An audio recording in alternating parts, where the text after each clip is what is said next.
अस्सलामुअलैकुम, welcome back my YouTube channel. मैं हूं नौशीन और आप देख रहे हैं भाभीज़ किचन। मैं आज आपके लिए लेके आई हूँ एक मज़ेदार रेसिपी। वैसे तो मैं सारी रेसिपी आपके लिए बहुत मज़ेदार लेकर आती हूँ, लेकिन ये वाली रेसिपी जो आप बनाएंगे तो बस आप खाएंगे एक बार तो खाते ही रह जाएंगे। तो चलें स्टार्ट करते हैं। मैं बना रही हूँ आज चने की दाल और गोश्त, और उसके लिए जो इंग्रेडिएंट्स चाहिए हमें वो हम आपके सामने है। बिल्कुल मेरे पास गोश्त है, दाल है जो मैंने भिगो दी है, गरम मसाला है, हरी मिर्ची है, हल्दी पाउडर है, लाल मिर्ची पाउडर है, अदरक लहसुन का पेस्ट है, और ये है हमारे पास प्याज पिसी हुई, 2 से 3 प्याज ये है जो पिसी हुई हैं। दही है हमारे पास, धनिया पाउडर है। उसके बाद मैंने एक पतीला लिया, उसमें ऑयल डाल दिया था। ऑयल डालने के बाद सबसे पहले मैंने इसमें डाला है गरम मसाला, ताकि गरम मसाला हर सालन का अलग टेस्ट होता है, अलग जायका होता है, तो उसके बनाने का तरीका भी अलग होता है। सबसे पहले हम इसमें गरम मसाला डालेंगे। गरम मसाला जब थोड़ा सा फ्राई हो जाएगा, चंद सेकंड में ही ये फ्राई हो जाएगा, जब आपका ऑयल जो है गरम होगा। थोड़ी सी देर मैंने इसको फ्राई किया था।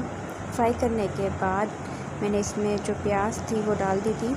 आप ये प्याज कम ज़्यादा कर सकते हैं, आप चाहें तो आप प्याज जो है ब्राउन करके वैसे ही पीस लें, वो आपकी अपनी मर्ज़ी है। आप कैसे आपके घर में कैसे पसंद करते हैं प्याज पीस के पकाया जाता है या प्याज ब्राउन करके उसको पीसा जाता है बाद में, वैसे भी आप बना सकते हैं। वो भी टेस्ट बहुत लजीज बनता है, उसका टेस्ट भी बहुत अमेजिंग आता है, इसका टेस्ट भी एक अलग है। तो ये मैं इतने जब तक हमारी प्याज जो है लाइट ब्राउन हो जाएगी, गोल्डन हो जाएगी, वो प्याज अपना पानी छोड़ देगा, तो इसके बाद हम देखते हैं 10 मिनट के बाद। और आज आप बताइएगा आपने अपने घर में क्या बनाया है। तो ये जो प्याज थी हमारी ब्राउन हो गई है, लेकिन अभी इसमें थोड़ा पानी है। साथ साथ चम्मच चलाते जाया करें और देखते जाया करें कि आपका सालन लगने जाए बीच में। और मैंने कवर कर दिया था इसको अगेन। इसके बाद जो है मैं इसको फ्राई करूँगी, अभी गोल्डन ब्राउन करूँगी। और ये देखें ऑयल हमारा बिल्कुल सेपरेट हो चुका है। ऑयल जब सेपरेट हो जाएगा, हो चुका है ऑयल हमारा सेपरेट, इसके बाद जो है मसाले, मैं सारे मसाले इसमें ऐड करूँगी, लेकिन सबसे पहले मैं इसमें बीफ डाल दूँगी। बीफ भी जो है हमारा प्याज के साथ ही ब्राउन हो जाएगा।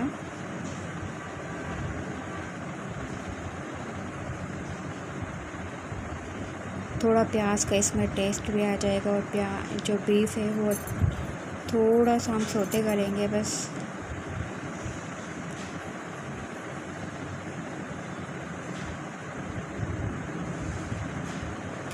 बीफ मेरा रखा हुआ था फ्रीज़र में, तो इस वजह से थोड़ा ये जमा हुआ है, लेकिन टेंशन की बात नहीं है, ये इसी में ही डिज़ोल्व हो जाएगा सारा जो इसका पानी है, और ये बोटियाँ बिल्कुल अलग हो जाएंगी। इसके बाद सबसे पहले मैंने इसमें डाली है हल्दी मैं इसलिए इसमें पहले ऐड करती हूँ, जो पहले लाल मिर्ची पाउडर डाल दो तो वो सालन जो हमारा वो रेड हो जाता है और ब्लैक भी हो जाता है, तो वो अच्छा नहीं लगता। आप सबसे पहले हल्दी डाला करें, ताकि वो जो गोल्डन जो सालन का कलर आता है वो खूबसूरत लगता है। इसलिए सबसे पहले आपने देखा होगा जो भी मैं बनाती हूँ, सबसे पहले मैं जो है वो हल्दी ऐड करती हूँ। हल्दी डालने के बाद मैंने इसमें जो लाल मिर्ची पाउडर डाल दिया था।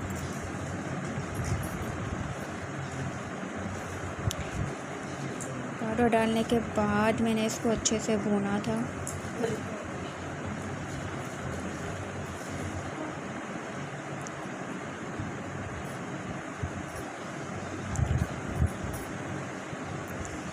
इसको मैं थोड़ा सा फ्राई करूँगी। उसके बाद मैं इसमें डाल दूँगी दही डालने के बाद तो ऑब्वियसली इसको फ्राई बहुत अच्छे से आपको इसको भूनना है।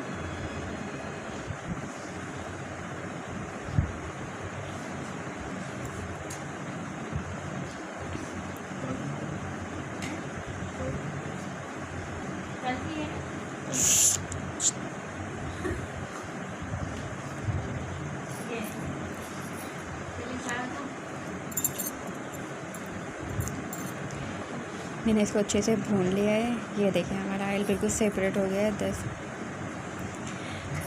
10 मिनट के बाद मैंने इसको ओपन किया था और ये देखें हमारा ऑयल बिल्कुल सेपरेट हो चुका है। हमारा गोश्त जो है अभी गला नहीं है, जो अभी गलना बाकी है इसमें मैं ऐड करूँगी जो कि हम चने की दाल और बीफ बना रहे थे, तो इसमें दाल मैंने ऐड कर दी थी।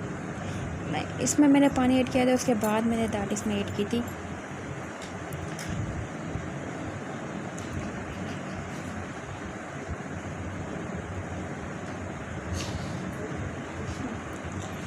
मैंने इसको कर दिया है कवर।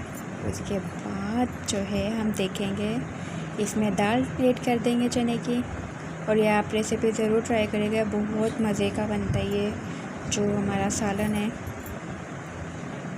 चाहे तो आप इसको भून लें या आप इसमें शोरबा, जैसे आपको पसंद हो आप शोरबा करना चाहें शोरबा कर सकते हैं, और अगर आप भूनना चाहें तो आप भून सकते हैं।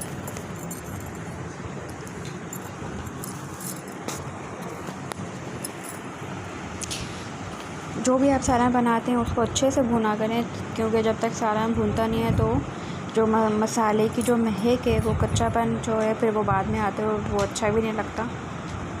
अच्छा, इसमें मैंने पानी ऐड कर दिया और मैंने इसको कवर कर दिया था, गलने के लिए छोड़ दिया था।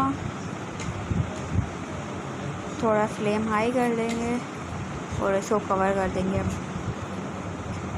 ये देखिए हमारा तकरीबन मैंने 20 मिनट के बाद इसको खोला है, कैप हटाया इसका, तो दाल हमारी तकरीबन काफ़ी हद तक गल चुकी है। दाल को आपको बिल्कुल गलाना है, 100% गलाना है। 100% मतलब कि बिल्कुल गलनी चाहिए दाल, लेकिन दाल को इतना भी नहीं गलाना कि वो बिल्कुल मिक्स हो जाए, फिर वो मिक्स अच्छी नहीं लगेगी। अभी दाल हमारी बिल्कुल नहीं गली है, तो इसको हम अगेन कवर कर देंगे।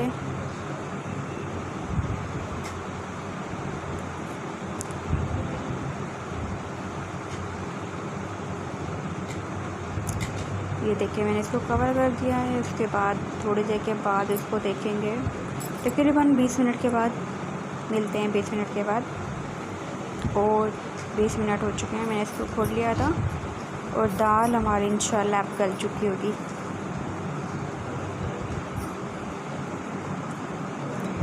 दाल हमारी बिल्कुल गल गई थी। उसके बाद मैंने इसमें हरी मिर्ची डाल दी थी। उसके बाद जो लास्ट में हमारा डलता है गरम मसाला पाउडर, गरम मसाला ऐड कर दिया था मैंने इसमें। और उसके बाद सालन की जान जो होता है हरा धनिया, मैंने इसमें हरा धनिया ऐड कर दिया था। और बीफ में सालन बहुत अच्छा बना था, बहुत मज़े का बना था। आप ज़रूर ट्राई करिएगा। मेरी रेसिपी कुछ पसंद आया करे तो लाइक कर दिया करें, कमेंट कर दिया करें और बेल आइकन को प्रेस कर दिया करें, ताकि मेरी हर आने वाली नई वीडियो का नोटिफिकेशन आपको मिलता रहे। दुआओं में बहुत सारा याद रखिएगा, मतलब बहुत सारा यानी कि हर दुआ में याद रखिएगा। अल्लाह ताला हमारे रिस्क में, कारोबार में, उम्रों में बरकत डाले। अल्लाह ताला हमें हलाल कमाने की, हलाल खाने की तौफीक अता फरमाए। मिलेंगे नेक्स्ट वीडियो में इंशाल्लाह नई रेसिपी के साथ। तब तक के लिए अल्लाह हाफिज़। और आप मेरा ये जो मैंने फ़ाइनल लुक है आप वो ज़रूर देखिएगा। अल्लाह हाफिज़।